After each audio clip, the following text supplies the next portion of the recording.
Brandon Flood has been the secretary of the Pennsylvania Board of Pardons for the past 3 months. But before that, he was a convicted felon. Well, now he's using his new role to help others who need a second chance.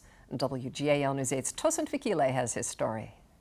Previously served 9 years in the Department of Corrections. Brandon Flood is the secretary of the Pennsylvania Board of Pardons, but he wasn't always on the right side of the law. 4 years as an 18-year-old and then 5 years as a 22-year-old for possession with intent to deliver crack cocaine and possession of an unlicensed firearm. Brandon was released from prison in 2010. He received his pardon on March 7th of this year. In April, he was appointed to his new role.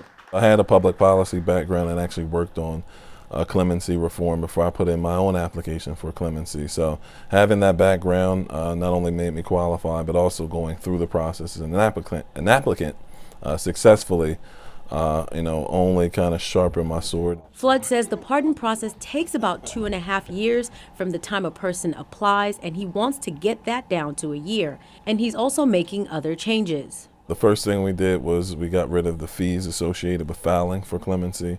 Used to be $63 if you filed on your own. Shelling out $63 for something that doesn't provide immediate relief and isn't a guarantee. So we've been able to see within the last 2 months an uptick in people applying. Now that his record is cleared, there's one right he is looking forward to.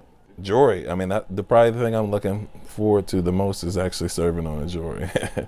So they haven't called me yet. In Harrisburg, Tosin Fakile, WGAL News 8.